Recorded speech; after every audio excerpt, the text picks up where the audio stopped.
Viral uang 2.000 diubah menjadi 20.000. Viral sebuah video yang menarasikan uang Rp2.000 diubah menjadi Rp20.000 bikin heboh dunia maya. Hal ini diungkapkan seorang pedagang yang kecewa karena merasa ditipu oleh pembeli. Dilihat secara sekilas uang tersebut sangat mirip dengan uang pecahan Rp20.000.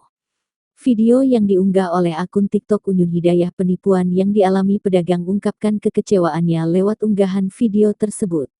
Dalam video tersebut tampak seorang yang memegang uang kertas berwarna hijau 2.000 dibuat menjadi bernilai 20.000 dengan menambahkan angka 0.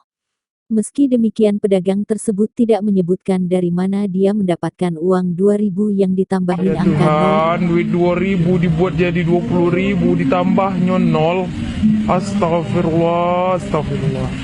Duit 2.000 jadi di 20 warnanya diijoinya pula. Ya Allah, cuma ditambahnya 0. Ya Allah, duit 2.000. coret. Duit 2.000. Tuh ribunya diubah tuh biar nggak ini awak biar nggak operatiin. Astagfirullahaladzim. Emang gawat kali lah orang ini. Duit 2.000 mana duit 2.000 kita? Oh sah, duit 2.000. Bandingkan sama duit 20.000. Adabnya juga beda.